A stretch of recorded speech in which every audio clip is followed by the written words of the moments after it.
What if the peace treaty that ended the war to end all wars actually guaranteed an even deadlier conflict? What if the signatures on history's most famous peace agreement were written in the blood of 50 million future victims?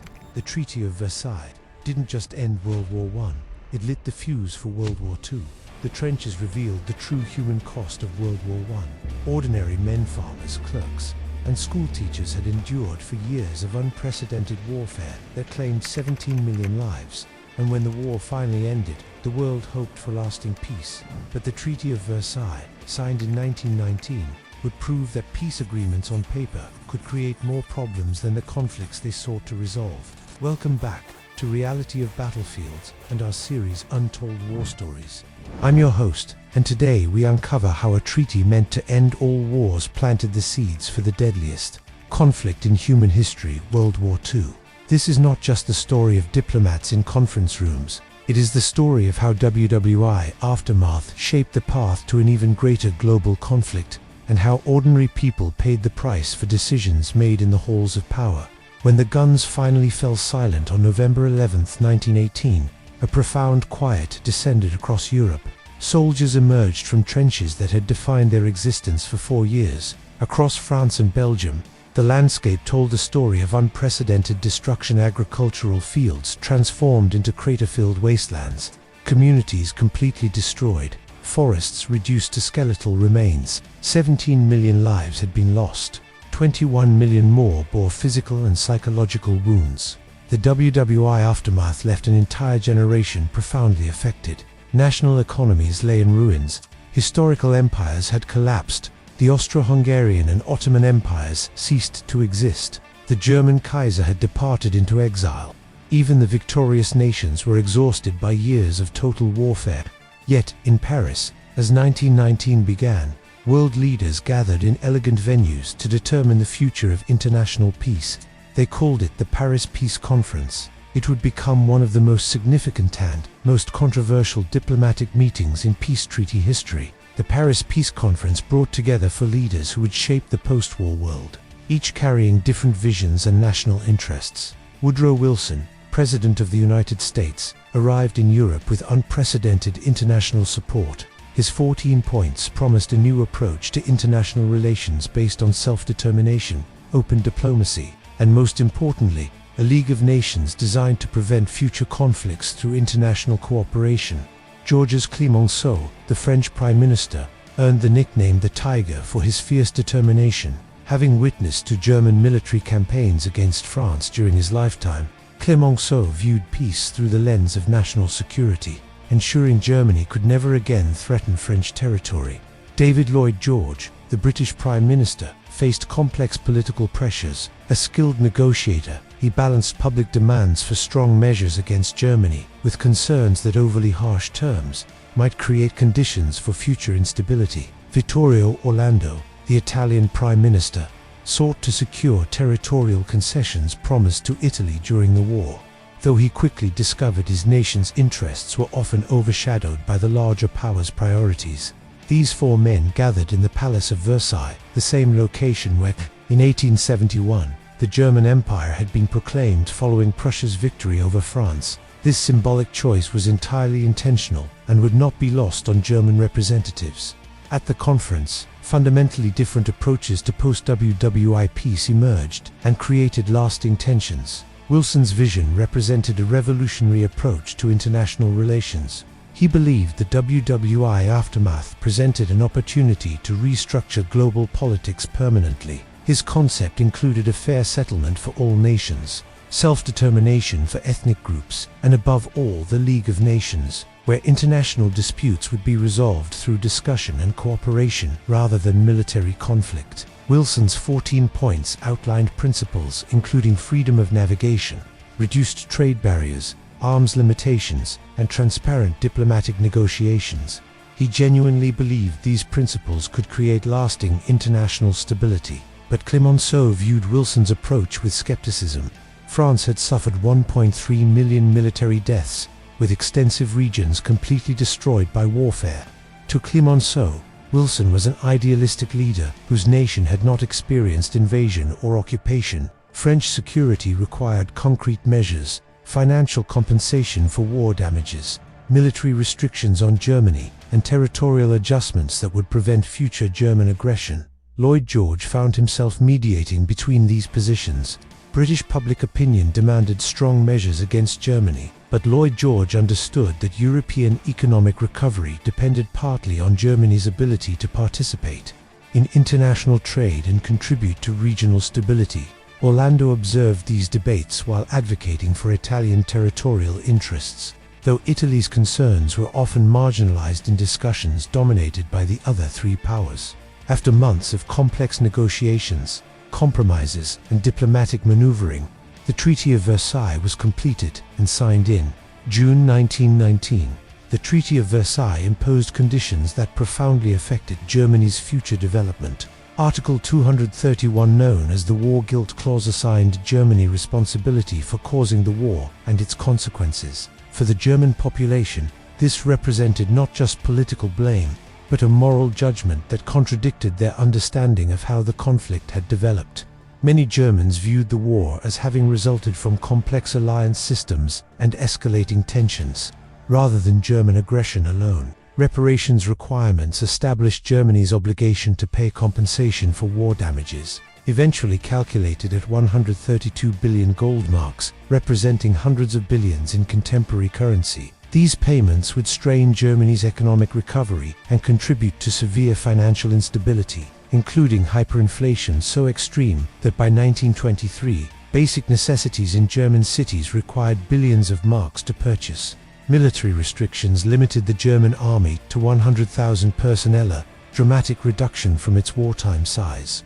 The treaty prohibited tanks, military aircraft, and submarines. Germany's naval vessels were transferred to Allied nations for veterans who had served throughout the war. These limitations felt like national humiliation rather than reasonable security measures. Territorial changes returned Alsace-Lorraine to France, transferred other regions to Belgium, and Denmark placed Germany's overseas territories under international administration and established international control over industrial areas like the Saar Basin. The Polish Corridor created a geographic separation between East Prussia and the rest of Germany, generating lasting resentment about territorial integrity. These terms affected ordinary German families directly. In German cities, families struggled with food shortages as economic blockades continued after military operations had ended. Veterans returned not to celebration, but to economic hardship, political instability, and social upheaval. The German reaction combined surprise, anger, and deep resentment. German representatives had signed the armistice, expecting that Wilson's 14 points would guide peace negotiations. Instead, they encountered terms that felt punitive rather than restorative. Political leaders who signed the treaty were branded as traitors by nationalist groups. The stab-in-the-back myth emerged, a harmful narrative claiming that Germany's military had not been defeated in combat, but undermined by political betrayal. This false but emotionally powerful story would influence German politics for decades. Historical documents from this period reveal the depth of popular frustration. One German educator wrote, "Our defeat came not on battlefields, but in the conference rooms of Paris. We have been left with national shame rather than honorable peace." For many Germans, the Treaty of Versailles represented not the conclusion of conflict, but the beginning of a different kind of struggle, one focused on national dignity and economic survival. Germany was not the only nation that felt dissatisfied with post-WWI peace settlements. Italy, despite being part of the winning coalition, experienced what became known as mutilated victory. Many territorial promises made to encourage Italian participation in the war were not fulfilled during peace negotiations. Orlando had committed to his people that victory would bring significant territorial gains, but most never materialized. This disappointment created resentment that would influence Italian politics and contribute to the rise of nationalist movements.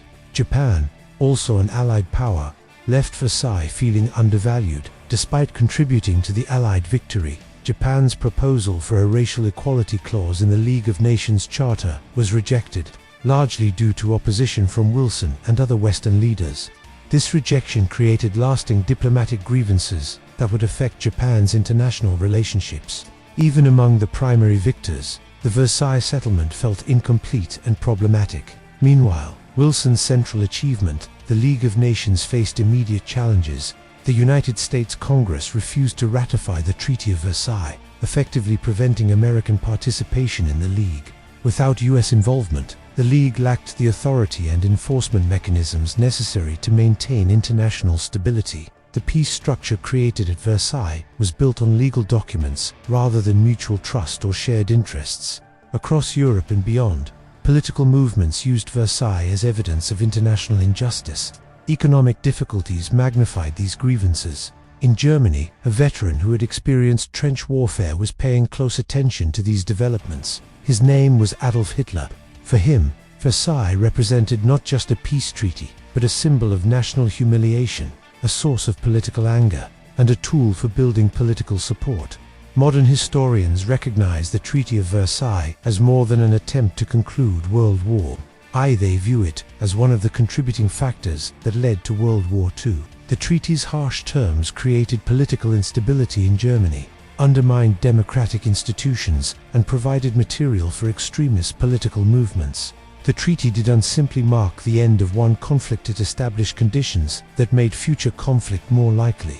Economic instability caused by reparations payments created social hardship that extremist politicians could exploit. Political humiliation from the War Guilt Clause provided nationalist movements with emotional appeals to popular resentment. Territorial changes created ethnic tensions and border disputes that would resurface in later conflicts. The League of Nations, Wilson's vision for preventing future wars through international cooperation, proved inadequate without major power participation and enforcement mechanisms. The Treaty of Versailles created what historians call a 20-year truce, rather than lasting peace. The unresolved tensions, economic problems, and political resentments that emerged from Versailles would contribute to the conditions that made World War II possible. In Germany, economic hardship and political instability created opportunities for radical political movements. The Nazi Party, led by Adolf Hitler, used popular anger about Versailles to gain political support. Hitler's early political speeches frequently referenced the treaty as evidence of Germany's mistreatment by international powers. The WWI aftermath, as shaped by the Treaty of Versailles, thus became part of the foundation for an even more devastating global conflict. The Treaty of Versailles offers important lessons about peace treaty, negotiations, and their long-term consequences. Balanced approaches, effective peace settlements, require balancing justice for victims with practical considerations for future stability. The Versailles Treaty leaned heavily toward punishment rather than reconciliation. Economic considerations. Peace agreements that create severe economic hardship can undermine political stability and democratic institutions. The reparations requirements placed on Germany created conditions that extremist movements could exploit. International cooperation. Sustainable peace requires ongoing commitment from major powers. When the United States withdrew from international leadership after WWI, it weakened the League of Nations and reduced opportunities for conflict prevention. Popular support. Peace agreements need acceptance from affected populations, not just government signatures. The Treaty of Versailles lacked legitimacy among Germans, making it a source of ongoing political tension rather than accepted resolution. The story of Versailles reminds us that ending wars is often easier than building lasting peace. The negotiators in Paris genuinely sought to prevent future conflicts, but their methods created new problems that would influence international relations for decades. Understanding this history helps us recognize the complexity of peacebuilding and the importance of considering long-term consequences when making decisions about conflict resolution. Today, historians view the period between 1919 and 1939 not as peacetime, but as an interlude between two parts of what some call the Second 30 Years' War. The Treaty of Versailles was intended to create permanent peace through legal restrictions and international institutions.